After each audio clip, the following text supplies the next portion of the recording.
जय हिंद दोस्तों, स्वागत है आपका विजय पथ एजुकेशन पालमपुर के ऑनलाइन प्लेटफॉर्म पर। मैं लेकर आया हूं आज आपके लिए दक्षिण भारत का इतिहास। और दक्षिण भारत के इतिहास में हमने पिछली क्लास में जो पढ़ा था वो पढ़ा था आपका संगम काल। तो दक्षिण भारत के इतिहास में जो है सबसे पहले हमें जो माइंड में रखना है वो है हमने संगम काल के बारे में पढ़ा है। संगम काल का जो समय काल है 100 से लेकर 300 ईस्वी तक का रहा है, जिसमें चेर, चोल और पांड्य वंश के जो है वो राजा हुआ करे हैं। और इसके बाद हम आगे की तरफ चलेंगे तो इसके बाद हमारे कौन कौन से जो है वो अन्य वंश आए थे दक्षिण भारत में, तो उन्हें हम वन टू वन देखेंगे। तो नेक्स्ट जो आया था दक्षिण भारत के इतिहास में राजवंश, वो थे हमारे दो। एक राष्ट्रकूट वंश जो कि 735 ईस्वी से लेकर 756 ईस्वी तक रहा। फिर उसका चोल वंश ने, जिसमें पल्लव, राष्ट्रकूट और चालुक्य और चोल फिर से आए थे। मैंने जैसे आपसे लास्ट क्लास में बताया था, तो हम राष्ट्रकूट वंशों के बारे में देख लेंगे वन टू वन फटाफट। राष्ट्रकूट वंश के संस्थापक कौन थे? तो दंती दुर्ग जो थे वो राष्ट्रकूट वंश के संस्थापक थे और राजधानी इन्होंने मान्यखेत को बनाया था। प्रमुख शासक रहे थे इसमें कृष्ण प्रथम, ध्रुव प्रथम, गोविंद तृतीय, अमोध वर्ष और कृष्ण तृतीय। तो ये प्रमुख शासक रहे हैं राष्ट्रकूट वंशों के। राष्ट्रकूट वंशों के प्रमुख शासक कौन रहे हैं? तो ये आपके 5 नाम आ रहे हैं: कृष्ण प्रथम, ध्रुव प्रथम, गोविंद तृतीय, अमोध वर्ष और कृष्ण तृतीय। तो सबसे पहले पॉइंट बनता है राष्ट्रकूट वंशों में थी। तो राष्ट्रकूट वंश की जो स्थापना है वो दंती दुर्ग ने की थी। कब की थी? 735 से लेकर 756 ईसा पूर्व के ईस्वी में। और उन्होंने वातापी के चालुक्यों को अंतिम शासक कीर्ति वर्मन द्वितीय को पराजित करके जो है राष्ट्रकूट वंश की जो है वो स्थापना की थी। राष्ट्रकूटों ने जो है अपनी राजधानी किसको बनाया था? मैंने शॉर्टकट में बता दिया, मान्यखेत को जो है वो उन्होंने अपनी राजधानी बनाया था। आप देख सकते हैं कि एलोरा का कैलाश मंदिर है, ये औरंगाबाद महाराष्ट्र में है। कहां पे है? औरंगाबाद महाराष्ट्र में कैलाश मंदिर के नाम से विख्यात है। द्रविड़ शैली में है। कौन सी शैली में है? द्रविड़ द्रविड़ शैली में है, याद रखिएगा। और साथ में ये ठोस चट्टानों से को कटवा कर बनाया गया है। और किसने बनाया है? इसे बनाया है कृष्ण प्रथम ने। बहुत ही बार पूछे जाने वाला सवाल है ये कि अजंता एलोरा की जो गुफाएं हैं, अजंता एलोरा का कैलाश मंदिर है, ये किसने बनाया है? तो कृष्ण प्रथम ने ये के द्वारा ये बनाया गया है। और ये कहां पर है? तो मैं अभी आपको बता रहा हूं कि ये महाराष्ट्र। कहां है? महाराष्ट्र। महाराष्ट्र में है ये। और साथ में ये कौन सी शैली में है? तो ये द्रविड़ शैली में बनाया गया है। ये भी इंपॉर्टेंट सवाल रहेगा यहाँ से प्यारे बच्चों। तो आपने ये नोट कर लेना है, कॉम्पिटिटिव के लिहाज से मोस्ट इंपॉर्टेंट क्वेश्चन रहेगा। द्रविड़ शैली से बनाया गया कैलाश मंदिर है महाराष्ट्र में कृष्ण प्रथम के द्वारा। नेक्स्ट आता है ध्रुव के द्वारा। तो ध्रुव ने 780 ईस्वी में अपने भाई गोविंद द्वितीय को राजगद्दी से हटा दिया था और शासक बना। उसने उत्तरापथ की तरफ से जो है विजय अभियान चलाया था। और उत्तर के अपने सफल अभियानों के उपरांत ध्रुव ने गंगा यमुना को जो है अपना प्रतीक चिन्ह यानी कि जो सिंबल है, लोगो जो है वो बनाया है ध्रुव ने। ठीक है जी। और ध्रुव का वे पहला शासक था जिसने कन्नौज पर अधिकार करने के लिए त्रिपक्षीय यानी कि ट्रायंगुलर जो है संघर्ष यानी कि लड़ाई की है। और प्रतिहार नरेश वत्स्यराज झांसी के निकट और पाल नरेश धर्मपाल को गंगा यमुना के द्वार पर पराजित किया है। यानी कि दो बंदों के साथ जो है उसने पंगा लिया था और उनके साथ युद्ध लड़ा है। और ध्रुव को धरा वर्ष के नाम से भी जाना जाता है। ध्रुव को किस नाम से जाना जाता है, तो ये भी इंपॉर्टेंट रहेगा, धरा वर्ष के नाम से जाना जाता है। नेक्स्ट आ जाता है हमारा टॉपिक, वो है आपका गोविंद तृतीय राज्य जो शासक बने थे। तो गोविंद तृतीय जो है एक महाप्रतापी शासक थे। इन्होंने पल्लव, पांड्य, केरल, प्रतिहार और गंग शासकों को पराजित किया है। और इसके बाद इनके पुत्र अमोद वर्ष जो है वो इस वंश का जो है अगला शासक बना था। तो अमोद वर्ष जो है गोविंद तृतीय के पुत्र थे, जो कि अमोद वर्ष नहीं राष्ट्र कूट वंश का जो है महान शासक जो है उनको माना भी जाता है अमोद वर्ष को। के बाद अमोद वर्ष जो है एक महान विद्वान थे। इसने कन्नड़ भाषा में काव्य यानी कि कवि भी राजमार्ग की रचना की है, याद रखिएगा। और इन्होंने जो इनकी मृत्यु है जल समाधि लेकर इन्होंने अपनी जो है वो जीवन का अंत किया था। विष्णु तृतीय की बात करते हैं तो ये राष्ट्रकूट वंश के सबसे प्रतापी राजाओं में से थे। इसने अकाल वर्ष की उपाधि धारण की थी। अकाल वर्ष की इन्होंने उपाधि धारण की और सत्ता हाथ में आते ही इन्होंने कांची व तन्नौज पर विजय अभियान चलाकर जो है इन्हें भी जीता था। अकाल वर्ष की जो है उपाधि इसने ली थी। ये इंपॉर्टेंट सवाल रहेगा यहां से। नेक्स्ट आ जाता है कृष्ण तृतीय। इन्होंने तत्कोलम के युद्ध में चोल वंश के प्रताप को पराजित किया था और इसी के दरबार में कन्नड़ भाषाई कोनन कहा करते थे। याद रखिएगा, कोनन किसके राज कवि या किसके दरबार में रहा करते थे, मोस्ट इंपॉर्टेंट रहेगा। और इन्होंने शांति पुराण की जो है वो रचना की है। तो अगला सवाल ये बनेगा, शांति पुराण की रचना जो है किस कवि ने की है या किस भाषा में की गई है, तो कन्नड़ भाषा ही थी। ठीक है। इस वंश का जो है अंतिम शासक जो था वो कर्क द्वितीय थे और ये एक अयोग्य शासक थे। इसकी हत्या जो है उसके तैलप्य द्वितीय ने कर दी थी और कल्याणी चालुक्य वंश की जो है वो स्थापना की। तो ये अजंता एलोरा की गुफाओं का निर्माण जो है वो राष्ट्रकूटों के द्वारा हुआ है। इसमें टोटल 34 गुफाएं हैं और ये कहां पर है तो आपको मैंने बताया है, ये है आपकी महाराष्ट्र। कहां पे है बच्चों, महाराष्ट्र में है, जिसमें 1 से 12 गुफाएं जो है वो बौद्धों को समर्पित है, 13 से लेकर 29 हिंदुओं के लिए है और 30 से लेकर 34 वो जैनियों के लिए, यानी कि जैन धर्म से जुड़ी गुफाएं हैं। इसके बाद आगे आ जाता है चोल वंश। तो चोल वंश के 3री शताब्दी में चोल वंश का पतन जो है वो 9वीं शताब्दी के आसपास में चोल राजाओं का फिर से उदय हुआ था, जैसे मैंने आपसे पहले ही बताया था। तो 9वीं शताब्दी में चोल साम्राज्य की स्थापना विजालय के द्वारा की गई थी। चोल साम्राज्य की जो स्थापना है वो किसके द्वारा करवाई गई थी, तो विजालय के द्वारा कराई गई थी और इसके ये संस्थापक थे, तो संस्थापक थे विजालय, राजधानी तन्नौज को बनाया। तो अभी तक हमने जो पढ़ा है वो हमने चोल वंश तक पढ़ा। इसके बाद इनके प्रमुख शासक रहे हैं प्रांतक प्रथम, राज प्रथम और राजेंद्र प्रथम। तो आगे की तरफ हम स्टार्ट करेंगे विजालय की तरफ। तो विजालय इसी ने 9वीं शताब्दी के चोल साम्राज्य की स्थापना करने की और इसने तंजौर को, इसने विजालय ने क्या किया, तंजौर को अपनी राजधानी बनाया। इसके बाद आदित्य प्रथम जो है पुत्र थे प्रांतक प्रथम, चोल वंश का अगला साम्राज्यकार जो है वो शासक बना था। प्रांतक प्रथम इस शासन काल में राष्ट्रकूट शासक कृष्ण तृतीय ने जो है आक्रमण किया था।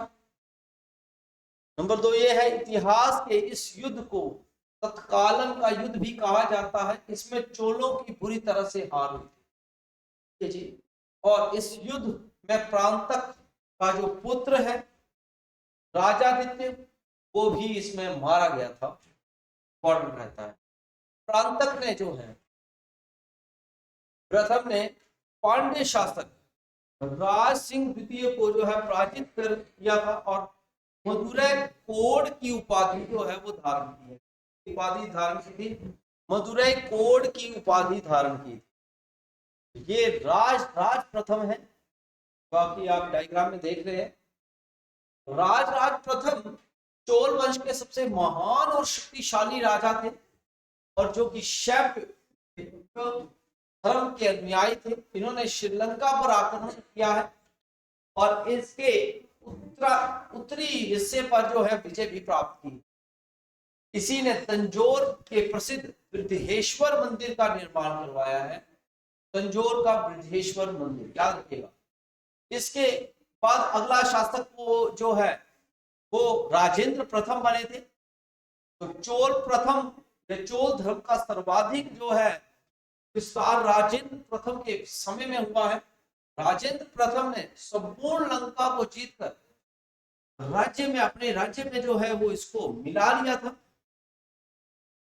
इन्होंने गंगेकोट चोलपुरम तो कि चोलों की नई राजधानी बनाया और राजेंद्र प्रथम ने सुमात्रा यानी कि इंडोनेशिया, बहुत ही इंपॉर्टेंट क्वेश्चन है कि इंडोनेशिया का पुराना नाम क्या है, सुमात्रा, पर जो है आक्रमण किया और वहां के शासक जो थे शालेंद्र को भी पराजित कर दिया। चोल वंश का अंतिम शासक जो था राजेंद्र तृतीय हुए हैं। उसके बाद कोई भी योग्य शासक नहीं हुआ। इस कारण ये वंश जो है फिर बाद में क्या हो गया, समाप्त हो गया था। इसी से जुड़े हुए कुछ महत्वपूर्ण प्रश्न जो है मैं आपके लिए लेकर आया हूं।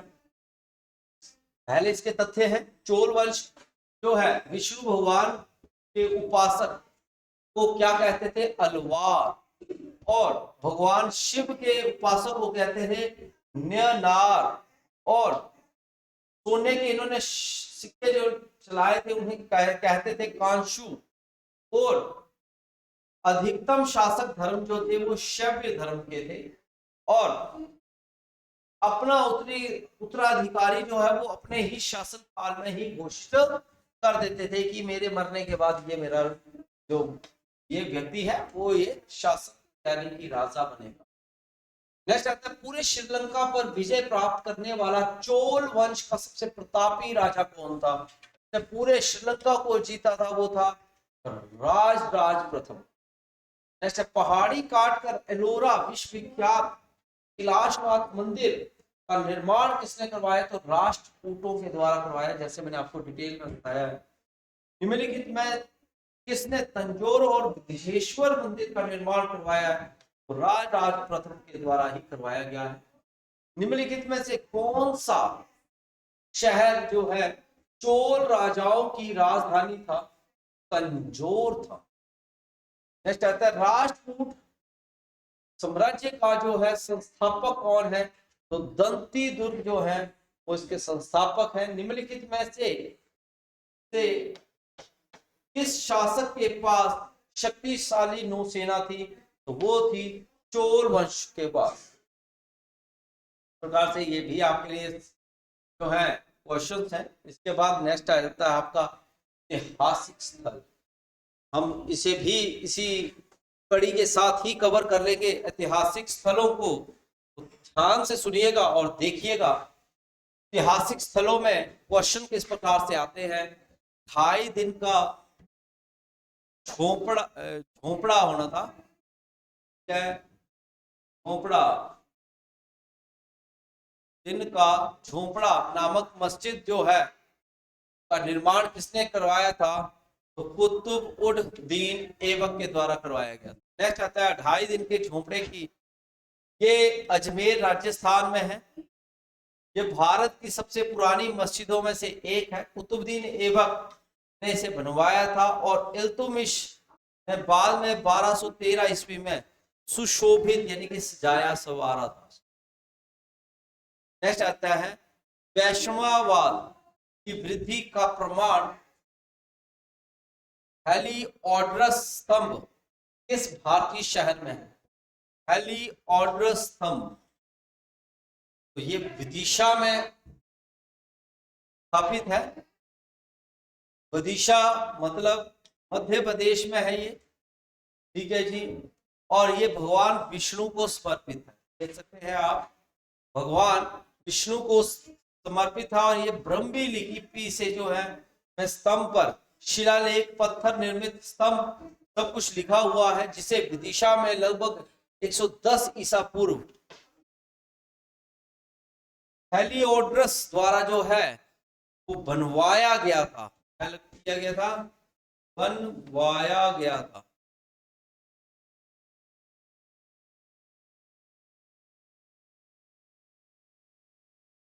और हेलिओडोरस जो है एक यूनानी राजदूत थे। क्या थे? यूनानी राजदूत थे। नेक्स्ट आता है तंजौर का विदेश्वर मंदिर किस धार्मिक संप्रदाय से समर्पित है? तो ये किससे समर्पित है? देखिए आप,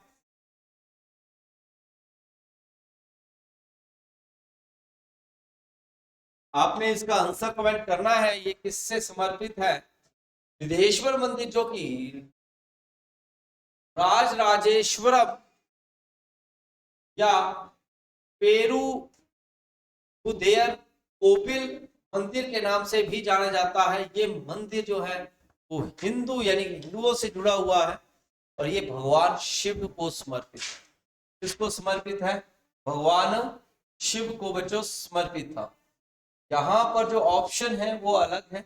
अब आपने आंसर देना है ये किसको से जुड़ा है, और ये कावेरी नदी पर दक्षिण तट पर स्थित है।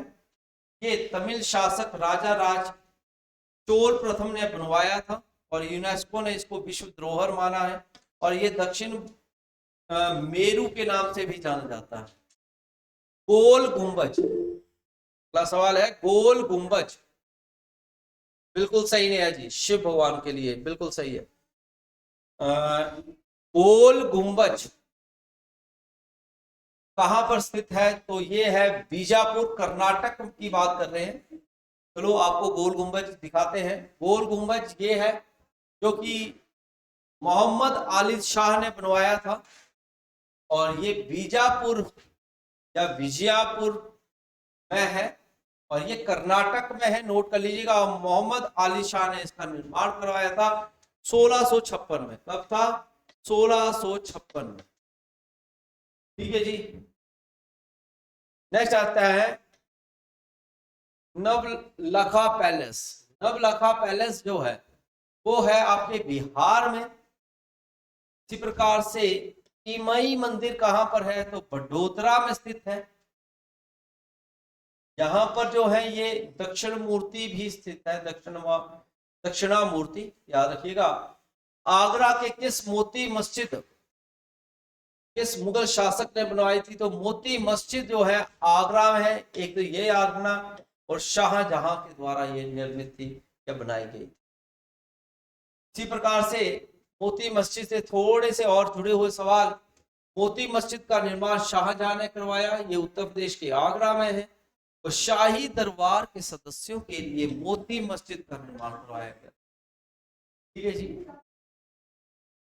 और दिल्ली में लाल किला जो है ये अंदर ही मोती मस्जिद का निर्माण जो है वो मुगल बादशाह औरंगजेब ने करवाया था, मोती मस्जिद का निर्माण।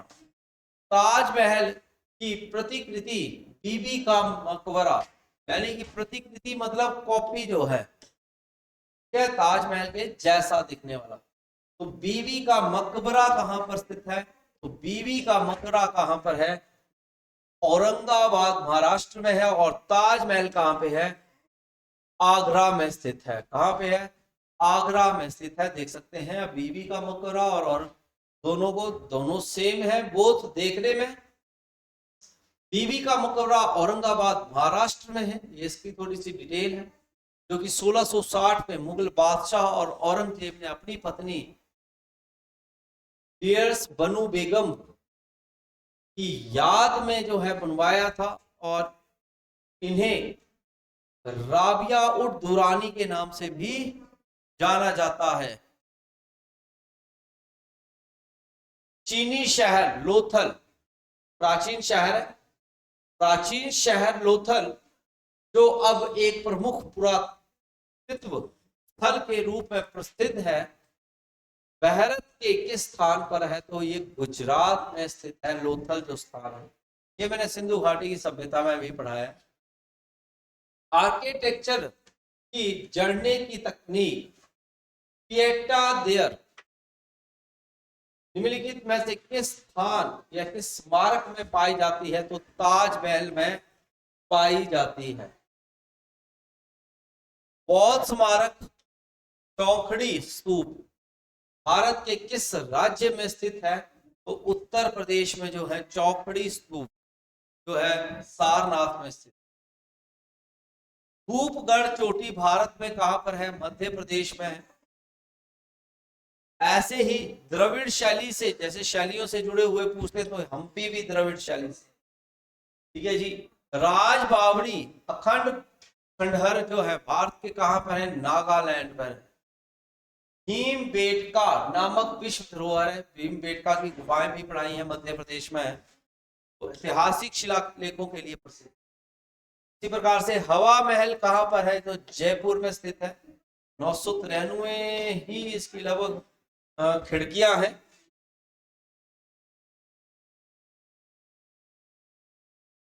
हाँ 1950 मैंने आपको खिड़कियां भैया याद नहीं रहती हैं, कितनी की खिड़कियां बना दी हैं, थोड़ा सा ऊपर नीचे हो गया। 953 953 खिड़कियां हैं। और गुलाबी शहर बोलते हैं आगरा को, याद रखिएगा, पिंक सिटी। क्या 1799 में हवा महल को राजा प्रताप सवाई प्रताप सिंह के द्वारा बनाया गया था। तो ही याद रखिएगा। ऐतिहासिक स्थल है तलातल घर। तलातल घर जो है ये है असम में। कहां पे है? असम में स्थित है बच्चों। कोणार्क मंदिर है, सूर्य मंदिर के नाम से जाना जाता है, इसे उड़ीसा में स्थित है ये। तो ये भी विश्व धरोहर माना गया है और राजा नरसिंह देव प्रथम के द्वारा ये बनाया गया था 13वीं शताब्दी में, और सूर्य देवता को ये समर्पित है, ये हमें याद रखना है। और कौन सी शैली में है? तो ब्लैक पगोडा शैली में ये निर्मित है। प्रकार से बारावती किला जो है बरहत में है, जो कि उड़ीसा में स्थित है। इसी प्रकार से बारावती जो है 14वीं शताब्दी में का एक किला है, जो कि उड़ीसा के कटक के पास गंग वंश द्वारा जो है वो स्थापित, के द्वारा गंग वंश। इसी प्रकार से कुंभ मेला जो है किस शहर से जुड़ा है? तो आपको कुंभ मेले जहां जहां लगते हैं वो याद रखने चाहिए। प्रयागराज, हरिद्वार, उज्जैन और नासिक। तो ये आपको याद रखना है। जहां पर कुंभ मेला हर 12 साल बाद लगता है, इन चारों स्थानों पर। तो ऑप्शन कुछ भी आ सकती है, जैसे इस वक्त उज्जैन आंसर रहेगा। प्रथम विश्व युद्ध में अपने प्राणों का बलिदान करने वाले भारतीय सैनिकों की याद में बनाए गए, भारतीय सैनिकों की याद में कौन सा युद्ध स्मारक बनाया गया था? तो याद रखिएगा इंडिया गेट जो है वो पहली यानी कि फर्स्ट वर्ल्ड वॉर यादगार में ही बनाया गया है। प्रकार से ये क्वेश्चंस हैं हमारे। निम्नलिखित में से किस शहर को भारत में महलों का शहर यानी कि सिटी ऑफ द पैलेसेस के रूप से जाना जाता है? तो कोलकाता है। जैसे कि महलों का शहर कोलकाता, गुलाबी शहर जयपुर, नवाबों का शहर लखनऊ, 7 टापुओं का नगर मुंबई को कहा जाता है। मृगनयनी का महल कहां पर है? तो ग्वालियर में स्थित है, जो कि ग्वालियर कहां पर है? मध्य प्रदेश में है, ठीक है जी। और इसका निर्माण किसने करवाया था? तो निर्माण बेटा राजा मान सिंह तोमर के द्वारा करवाया गया था। और ये बहुत ही अच्छा, मतलब एक अद्भुत नमूना है, ठीक है जी। और उस वक्त का है, यानी कि मध्यकालीन समय का है। लाल मतलब मिट्टी से बनाया गया है, निर्मित है, और ये देश के सबसे बड़े किलों में से एक किला ये। नेक्स्ट आता है फॉरबिडन सिटी किसे कहते हैं। तो फॉरबिडन सिटी जो है वो चीन को कहा जाता है, और चीन जो है वो के बीजिंग शहर के मध्य में है।